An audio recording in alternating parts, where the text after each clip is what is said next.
So this is a short TIL Today I Learned video where I'm going to share what I learned about using PyTorch's register forward hook method to trace floating point errors as the inputs propagate through the 30 layers of a small LM2 135 million parameter. From the PyTorch's docs, the two key things that I want to highlight is that this hook will be called every time after forward has computed an output, and it returns a handle that can be used to remove the added hook by calling handle.remove.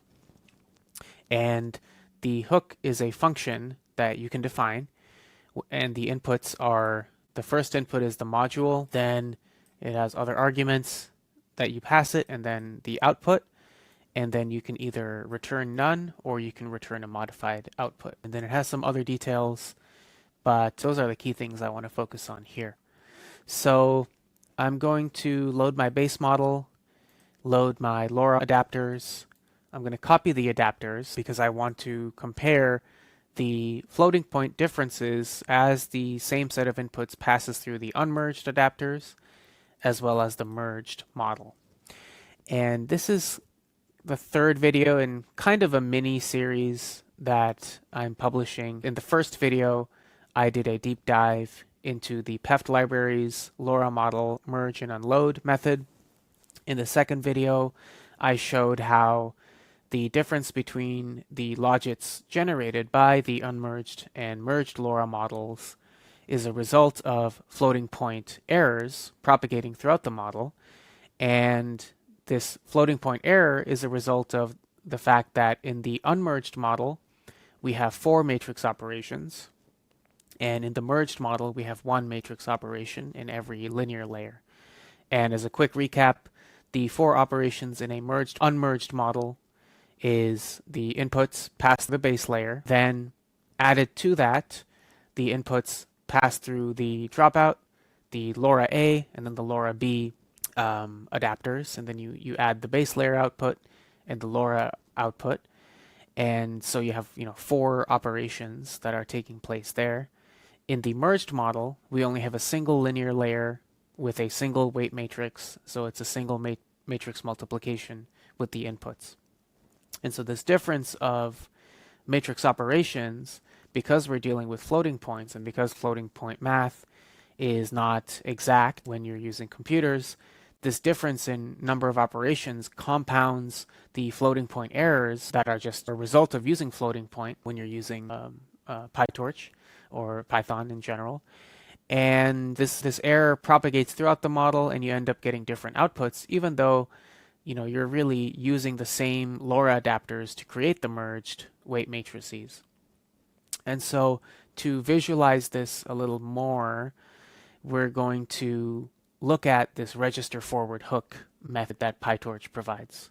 So I have my base model, adapters copy, and merged model.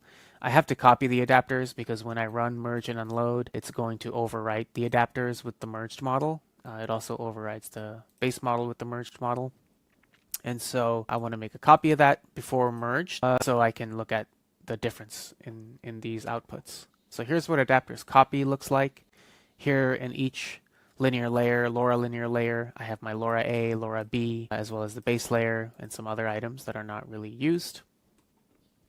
And then in the merged model, I have a single linear layer in each of my 7 layer names. So QKVO for self-attention, gate up down for MLP. So that's what my models look like. I'm going to create some fake data as if they're tokens from the vocabulary of the small LM2 135 million model. And let's assume we have 2 inputs, and let's say, and we're going to use the full context length for this model. So this is what my hook function is going to look like. I have model, I have the input that I'm going to receive, and then the output. And initially I'm going to print the output shape so we can kind of make sure that every layer is outputting the correct shape of the tensor. And then I'm going to have an outputs dictionary where I'm going to take the name, and the name is going to be either adapter for the adapters copy and merged for the merged model. And I'm going to store the output of that layer in that dictionary. And then I'm going to compute the differences between the unmerged and merged layers. So in this way, we can look at the difference in outputs per layer per model. So let's run that. Make sure to always put it in eval mode so you don't get any false negatives.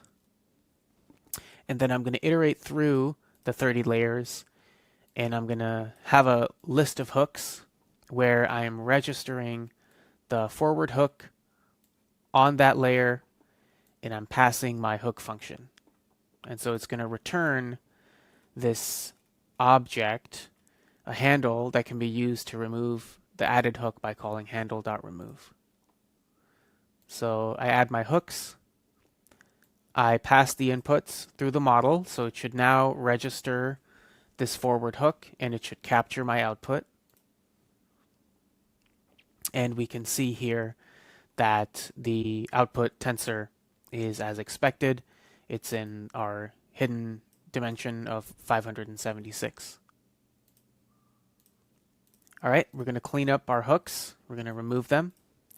And then now I'm just iterating through each layer just to get the index I. And I'm going to get the adapter output and the merged output. And if they're not equal, I want to get the max difference and mean difference. And based on the metric I specify, I'm either going to print out the max difference or I'm going to print out the mean difference. And here we go. So we can see that at layer 0, the mean difference between unmerged and merged LoRA model outputs is 0.01. It increases pretty much consistently throughout the model until at the very end it's about 0.4 in the 30th layer. So in this way we can see how floating point differences are increasing as we go through our layers. So I'm going to wrap all of this into my function I'm going to call add hooks, and I want to show the difference between BF16 and FP32.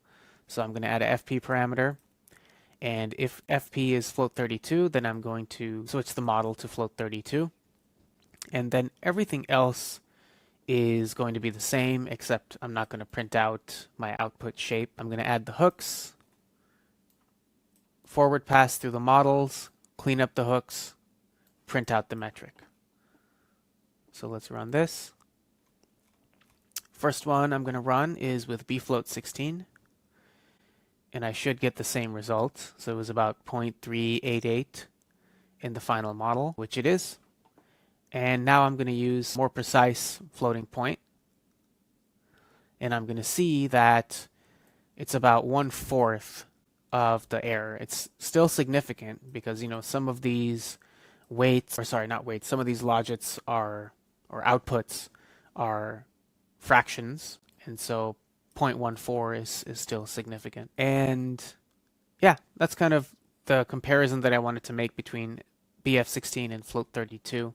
So that is register forward hook. I had not used it before. I didn't even know that it existed. It was something that came through a conversation with Claude, and so it opens up a whole world of debugging, inspection that I can perform now that I know that I can inject these hooks so that in the forward pass I can analyze outputs. I could even, you know, alter outputs. The one thing is that it does not allow you to change the input in place, but it will not have an effect on the forward pass since this is called after forward is called. So you can still, you know, look at the inputs and look at, you know, modify them, but it's not going to affect the forward pass. So that is my TIL video. I'm going to try to keep it short. And yeah, thanks for watching, and I'll see you in the next video.